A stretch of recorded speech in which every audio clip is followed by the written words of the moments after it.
La 91.7. Hablamos con la verdad. Tenemos visita aquí en el estudio de ADN. Tiempo que no lo veía, ¿eh? No sé tú, Carla. Tiempo que no lo veía también. Así es. Exdiputado, ex candidato presidencial 4 veces. Marco Enrique Jobinami, bienvenido a la prueba de ADN. Un enamorado de Chile. ¿Cómo anda con el lobby, Marco Enrique Jobinami? Ya que estábamos en el tema. No, nada que ver, imagínate.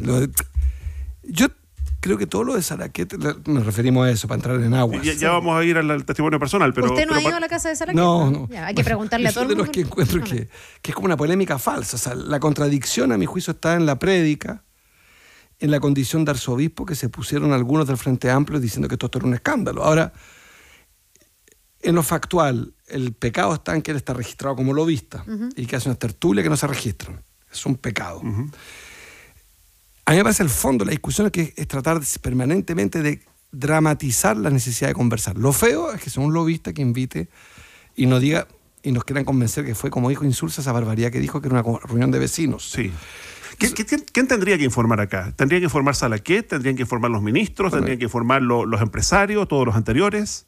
Todo el zoológico que fue no son bebés animales, son animales políticos de primer nivel.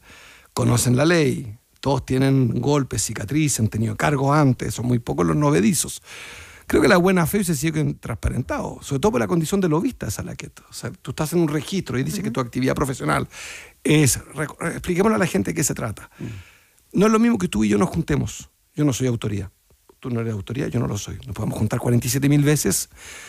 No es lo mismo una autoridad que es reguladora. Salvo en la época en que era diputado, por ejemplo. Por ejemplo, incluso es distinto, porque no somos un regulador. Estos son reguladores. O sea, esto es más delicado. Yo soy regulador de justicia y me junto con una empresa que tiene un diferendo en el Tribunal de Justicia, hay un problema. La ministra del Trabajo con empresarios de las AFP. Entonces ahí yo creo que está el problema. Pero ¿por qué no separamos un poco los pecados? Porque...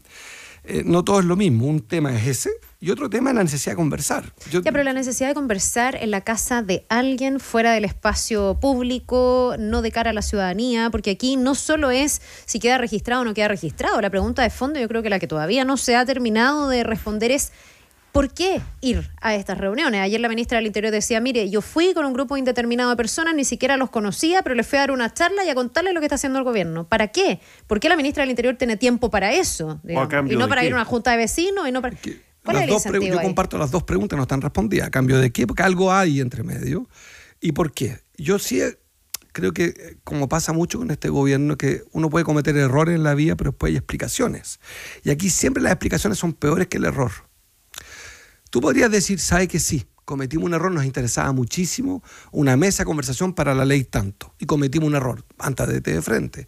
Pero tratar de mantener esto, que el verano ahogue, el calor ahogue las preguntas, y las preguntas quedan. Yo también creo, ninguna reunión entre un grupo de empresarios que está siendo regulado por una iniciativa del gobierno se puede juntar sin informar que se junta con el gobierno. La pregunta de vuelta es ¿por qué los ministros no lo recibieron en el gabinete? Esa es mi pregunta. ¿Por qué no al edificio público? Yo soy regulador, pongámonos, Marco. Claudio me dice quiero ser regulado por ti, tengo un diferente contigo, te digo ven al ministerio. Ya, pero aquí hasta el presidente defiende esto, pues dice que en el fondo él ha mandatado a sus ministros a conversar y a dialogar en todas las instancias y escenarios posibles. Peras con manzana. Ahora, yo me he propuesto no seguir criticando al presidente, entonces está difícil esta entrevista. Pero voy a tratar de... ¿Por qué se propuso eso? Porque creo que ya da lo mismo el gobierno en materia de reformas, que se acabó el gobierno en materia de reformas. ¿Usted cree que las reformas definitivamente no se van a poder impulsar? Lo que no haces el primer año, no lo haces nunca. Ya que estamos en este tema del lobby, porque de inmediato saltan aquí los auditores y nos preguntan en línea... ¿Usted reconoce haber cometido, más allá del tema judicial, que no quiero meterme ahí porque todavía está incluso entrampado? Y porque ya gané uno. Bueno, por unanimidad, sin apelación. Como candidato presidencial en su momento cometió un error al no haber sido transparente respecto de SQM, respecto del avión de OAS y todo aquello. Fui transparente. Pero en su momento. No, en su momento. La portada de la segunda, googleela. Se me preguntó, y dije, por supuesto, que era el marco regulatorio que existía. Pero ex post, digamos, cuando ya había ocurrido. No, ex ante, toda la vida. No, pero cuando ya se había destapado el financiamiento irregular de la política, estaba el caso Penta, el caso Soquimich. Vi entrevistas, pero múltiples, siempre diciendo que yo le pedía, pero porque no había financiamiento público. Voy a hacer algo que es típico de político, pero tengo que hacerlo. Presidí la única comisión de la historia de Chile que se dedicó al cambio de sistema político. La hice votar por la UDI. Me dediqué a ese tema. al financiamiento regular de la política. Y siempre propuse una frase, me acuerdo perfecto, que no sé si es mía, pero puede ser inspirada, que la política no es un hobby, como proponía la derecha y la dictadura. ¿Por qué? Porque proponían que no hubiese financiamiento público. Decían, los impuestos no deben pagar la actividad política. Yo decía lo contrario. Ya, y mientras tanto ahora, me parece consideraba importante la que en el separación fondo podía pedir estos mucho, dineros. me gustaría mucho separar en la pregunta, porque es diametralmente distinto un acto de corrupción, un lobby, de una acusación que además ya gané una, la más difícil de todas, en un juicio de 8 años, lo gané en un tribunal, esperé. Sí, pero la prensa siempre pone más noticias la acusación que el resultado.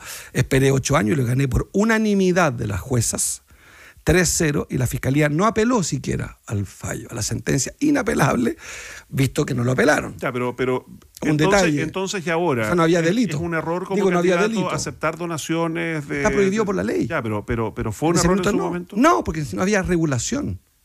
No había regulación. No había ley. Y yo mismo lo planteé públicamente para competirle a Sebastián Piñera, que tenía una fortuna en esa época, ustedes me corregirán, de 2.000 millones de dólares, más o menos, que era dueño de Chilevisión, me corregirán, que tenía un troll center en la calle Padre Mariano aquí cerca con Alberto Espina para destruir candidatos. Había que reunir recursos. No me arrepiento en ese punto de haber sido extremadamente transparente. En el avión, volvamos al avión famoso. Idem, estaba en la franja televisiva el avión. O sea, que no creo... Me acuerdo un diario, no quiero nombrar para no polemizar, porque vine a hablar de Esperanza, y un canal de televisión cuyo editor de prensa, Rendich, terminó siendo jefe de comunicaciones del presidente Piñera. Un conflicto ético periodístico delicado. 6 meses investigando, destruyendo un candidato para terminar trabajando para el otro. Pero eso es otro debate. Ese avión, Canal 13, para ir a nombrarlo, va a Brasil y pone una música de terror. Descubrimos el avión. Yo decía, pero si el avión está en la franja. Ya, no hay un escondite. Entendiendo, Marco, que todo esto se podía hacer, pero que también ha pasado el tiempo y el estándar ha mejorado y ha cambiado, no era lo ideal, convengamos, que se le tuviera que pedir dinero a las empresas, y ahí sí había evidentemente un conflicto de interés, ¿no? No, porque primero justamente fui el motor que propuso financiamiento público a la política. Fui el tipo, bueno, pero importa porque fui el autor del gran promotor de esto. Y lo segundo, fíjese que la reunión, conectémoslo con lo que hizo el periodista Bustamante, con la lobby. Yo nunca tuve, corríjame usted, no fui funcionario público, no fui autoridad, no regulé. Esas empresas, yo mismo les propuse, claro, reforma tributaria, y me inhabilité, a diferencia del resto de la Cámara de Diputados, me inhabilité. Claro, porque ahí también hay un espacio para el conflicto de interés, preguntémosle a Jaime Orpiz. Y me inhabilité, fíjese a diferencia de la gruesa clase política, lo puede chequear en la Cámara de Diputados, para la ley de televisión digital, porque tengo productora de televisión. Sí. Un pequeño dato. Apreté el botón, no me acuerdo qué artículo era, y dije, su señoría, no me acuerdo cómo se decía, honorable presidente, no me acuerdo. Todo el lenguaje monárquico de la Cámara de Diputados, honorable, precioso, ser humano, le quiero decir que a mí me inhabilito de un tema que el que más me importaba. Yo, Carla, de los temas por los cuales estuve en la Cámara de Diputados, entre otros, eran los medios de comunicación, porque tengo un punto de vista muy crítico de la regulación de los medios, pero muy crítico. ¿Tan crítico como los del gobierno? Porque el gobierno ha sido crítico con los medios de comunicación. Es que no sé mucho qué piensa el gobierno, para serlo honesto, porque el tema de la regulación... Por de pronto que los matinales tienen que cubrir todas las actividades del presidente. Las inauguraciones de las plazas. Eso no es una política pública, una opinión. Es una opinión que a mí... conflicto de interés que tengo acá. Estoy casado con... Después de usted, la otra mejor periodista de Chile. Después de este programa, el otro mejor programa de Chile, que es el matinal del Mega. Bueno, no piensa lo mismo el presidente. Piensa que los matinales básicamente no cubren las buenas noticias y llama a la prensa a cubrir las buenas noticias del gobierno. Lo que algunos ven que es un poco pensar que los medios deben ser casi propaganda de gobierno más que hacer su trabajo periodístico. No sé qué mirada tiene. Fui contendor de él, por eso fui extremadamente severo con él. ¿Usted no piensa eso? No, yo pienso que este es un tema muy aburrido para el público, este gran programa. En materia de regulación respecto a radio, televisión, diario, impreso y medios digitales, es una discusión completamente distinta. Sí creo que la televisión tiene que ser regulada porque ocupa el espacio público. Es un tema que muchos chilenos no se dan cuenta, igual que la radio. Cuando usted va escuchando radio, esa carretera va por un espacio que es limitado hertziano, que tiene frecuencia, y eso tiene deberes públicos. O sea, no es lo mismo un diario, que es una imprenta, que una radio digital, que una radio hertziana. Ya. 2024, Marco Enríquez Ominami tiene ya 4 candidaturas presidenciales a cuesta, un periodo de ejercicio como diputado, con ganas de ir por una quinta aventura presidencial. Tengo ningún interés en ser candidato presidencial. Evidentemente hoy, porque primero, hasta hace 3 semanas atrás, yo veía con pavor que pudiera ganar el a favor y que Kast fuera presidente con una supermayoría en el ciclo siguiente. Uno de los grandes resultados del plebiscito del en contra, por el cual trabajé duramente y recorrí todo Chile, Uno de los argumentos era que frenar la posibilidad de que Chile tenga un hombre de ideas medievales al poder. Ya, pero en esa misma lógica, José Antonio Kast ya se ha lanzado y ha dicho públicamente que quiere ser nuevamente candidato presidencial. Si no hay nadie más que le haga el peso, ¿usted se presentaría? ¿Estaría dispuesto a sacrificarse por Chile, como decía? Yo detesto todos esos discursos. Yo ya fui 4 veces candidato y el país prefirió a Eduardo Frei, sí. Le voy a dar los apellidos para recordar un poco, a Michelle Bachelet, que se repitiera el plato, a Alejandro Guillé, porque era un gran periodista, extremadamente trabajador, y en este caso a Gabriel Boric. Sí. O sea, es el quien gobierna hoy. Las 4 veces, con más o menos talento, reconocí mis derrotas y apoyé a los candidatos que siguieron. Pero le fue primero muy bien y de ahí hacia abajo, en la última elección solo le ganó a Eduardo Artés. Es una discusión que no la comparto en nada, pero es una observación periodística. Salió quinto de 6. Sí, pero es una observación que no comparto, porque fíjese que la segunda vez con Bachelet venía con 90% de popularidad, salimos tercero. Y forzamos una segunda vuelta y obligamos un debate sobre la selección de alumnos de educación pública. La tercera vez fue una defensa contra los fiscales. Me formalizaron una semana antes de la elección municipal. Fiscales que yo denuncié por corrupto y los derroté. Y demostré que había sesgo. Tanto así que uno de ellos se transformó en abogado de Sebastián Piñera. Pablo Gómez Niada, de la Avanzada Nacional. Y la cuarta, estuve proscrito, no sé si usted se acuerda, lo habrá cubierto, yo me inscribí y una cura total, me desinscribieron durante 30 días. Demostré al país que había un problema de sentido común. Un tipo que gana un juicio, es declarado inocente y no puede competir porque el email no había llegado un año antes. Tanto tuve razón que el Tribunal Constitucional, todos los tribunales de Chile, el electoral también dijeron, error, hay que reinscribir a Marco Antonio. Ya, pero ¿se cansó de ser candidato entonces? 58 días de campaña y obtuvimos 8 puntos. Diana Proboste, que tenía 250.000 alcaldes, sacó 11. Hay muchas maneras de ver las cosas. Y dije las cosas en el debate del 2021, y creo que lamentablemente tuve razón, que este era un gobierno sin convicciones. Y fíjate que me propuse defenderlo en este programa. Cuesta, pero un programa sin convicciones. Y quedan 2 años. Y yo le quiero preguntar, no a usted, pero al público, ¿qué le ha parecido la reforma educacional? La reforma de salud, la reforma previsional, la reforma tributaria y la reforma política. Por favor, la reforma de pensiones, sé si la nombré. Yo pregunto al país, ¿qué les ha parecido? No hay reforma. Entonces, yo como me he propuesto ser mejor amigo de Gabriel Boric en este programa y no sumarme al coro de odiosos en este verano caluroso, yo le pido al gobierno que ahora cambie su agenda, renuncie transparente y no haya ninguna reforma, que ya no es un gobierno transformador, será un gobierno que tendrá que cumplir con la Constitución. El texto del 80, el del 22 y el del 23 dicen todos lo mismo. El presidente tiene como tarea el orden público y, a mi juicio, crear empleo. Que se dedique a eso. No ha sido nada claro ni taxativo en la respuesta de si quiere ser candidato otra vez o no. Yo creo que sí, pero a usted no le sirve para el titular de la web. Pero yo sí ya dije. Ya, entonces deme el titular de la web. Ya lo dije, lo puedo repetir con mejor dicción. Lo que pasa es que lo dice como lo dicen todos. Ahora no. No le gusta mi respuesta. No, porque Mauricio le plantea que en el fondo usted fue un fenómeno de la política, que tuvo una gran adhesión ciudadana, que la fue perdiendo en las sucesivas elecciones, y alguien podría decir, sí, ¿sabe qué? Ya me di cuenta que en realidad mi tiempo pasó como candidato presidencial, usted no lo ha dicho de esa manera. O por el contrario, podría decir, yo creo que todavía tengo capital político y puedo ser candidato. Sin embargo, ha dicho, en este momento no, pero eso deja la puerta abierta. Usted no le está cerrando la puerta a una candidatura. En las premisas de su pregunta veo que usted milita más por la primera de sus premisas, que soy un tipo que ha ido perdiendo votación. Yo tengo otra premisa y lo veo al revés, entonces ya he disputado el punto. No, estamos poniendo los fríos números sobre la mesa. Entendí que usted tiene causas para eso, pero le di otras, si no ve la curva es descendente. Y le di otras cifras yo. Le di otra, ¿sabe cuántos candidatos había en 2009? Entonces, ¿usted cree que su capital político todavía es importante y podría ser candidato? ¿Cuántos candidatos había en 2009? Ya no recuerdo. No, cifras, yo le voy a explicar 4. No sé, 4. Yeah. Un detalle, pero al pasar.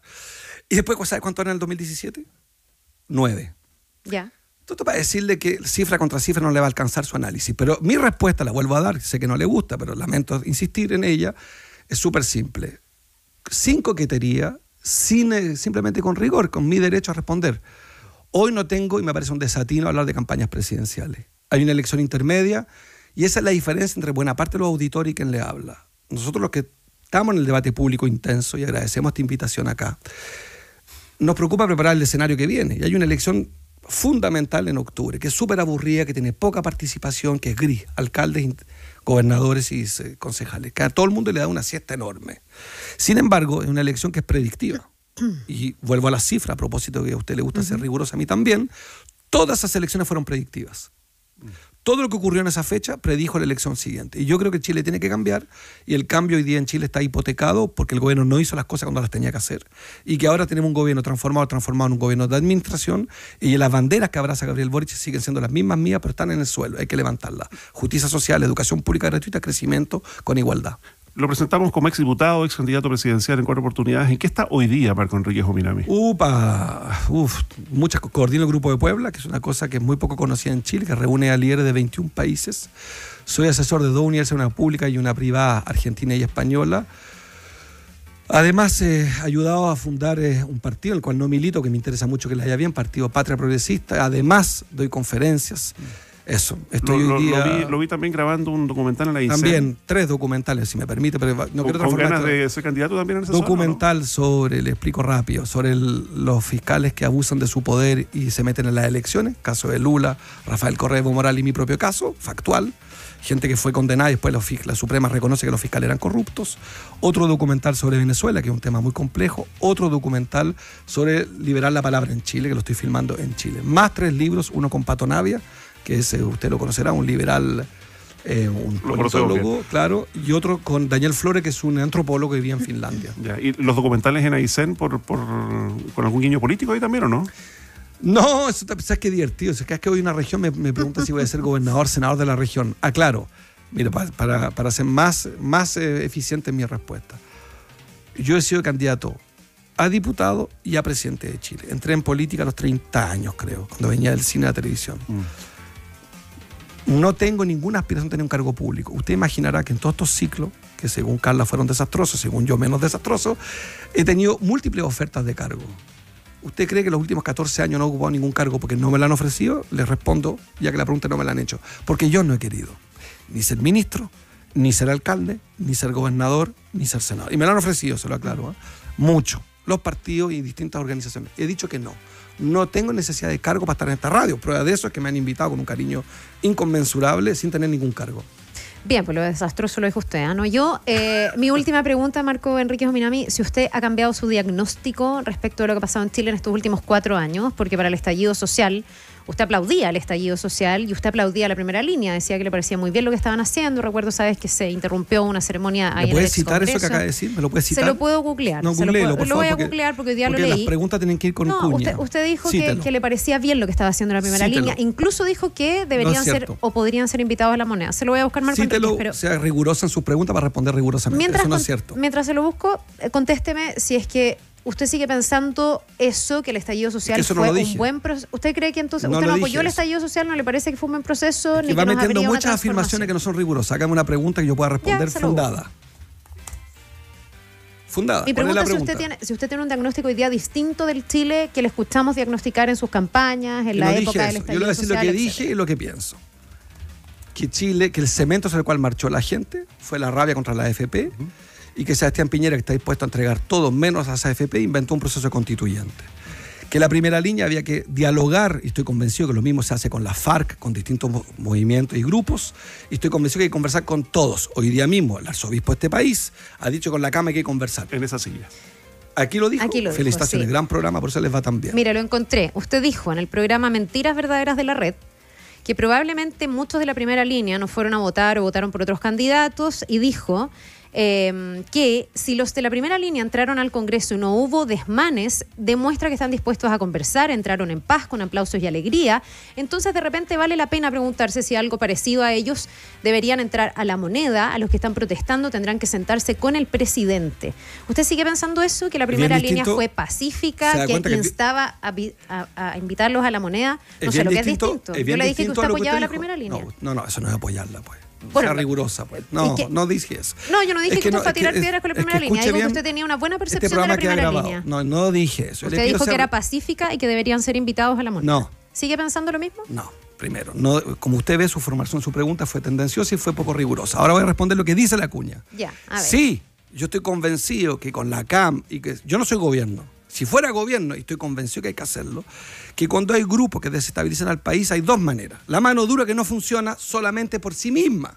Le cito el caso de México, el caso de Colombia, un conjunto de países que conversan con grupos mucho más peligrosos que la primera línea. Con las FARC, que tenían 40% del territorio colombiano tomado. Hubo mesas de negociación con el ELN, que tiene un porcentaje... Es más o menos lo que hizo Correa en secuestro. Ecuador con algunas pandillas. Y hoy día vemos que en Ecuador hay un problema importante. Eso no es cierto, y justamente ya que cita a Rafael Correa, le voy a citar cifras, yo a diferencia de opiniones, cifras.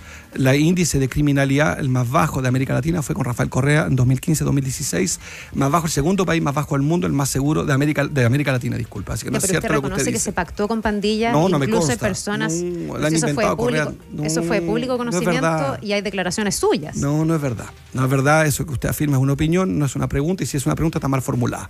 Voy al hueso. Rafael Correa le dio mucho más paz a Ecuador que Lenín Moreno y Guillermo Lasso. Cuando Rafael Correa era presidente, y no soy su vocero, es parte del Grupo de Puebla que me preguntaba Claudio qué hacía yo, entre otras cosas, hablé con él hoy día y ayer. Rafael Correa fue el presidente que le dio mayor seguridad a Colombia en los últimos 10 años. Datos. ¿Y usted cree que, no una opinión. Que tuvo mano dura con el No narco? una opinión. Bueno, datos, pues.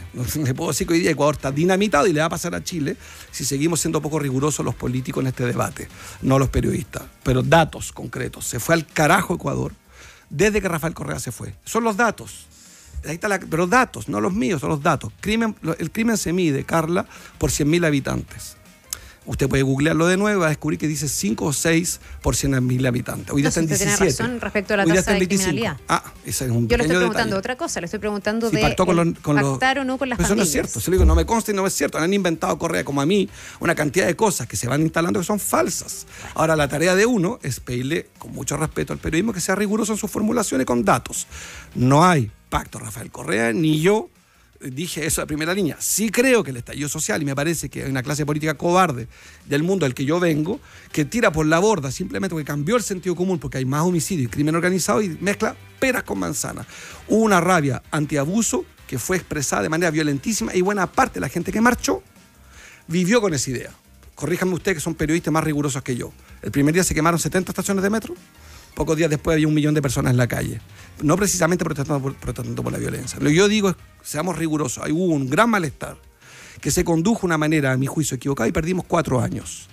Porque hicimos 8 elecciones, 3 plebiscitos, 2 procesos constituyentes, $270 millones, datos de la DIPRES, y terminamos en nada. Entonces, transformar lo que un primo hermano mío, Rafael Gumucio, llamó el octubrismo, simplemente de una brocha, sin atender que detrás de esto había una gran frustración y que hubo delincuentes y vándalos, lo hubo, y que hubo violencia en la hubo, y que hubo carabineros que abusaron y que violaron derechos humanos, lo hubo. Todo eso no significa echar por la borda que este es un país que siente que está todos los días siendo estafado por una señora que tiene 3 letras, AFP. Marco Enrique Jominami, gracias una vez más por acompañarnos acá en Besos ADN. y abrazos. Que esté. Vamos a la pausa en la prueba de ADN. No te separes de nuestra sintonía.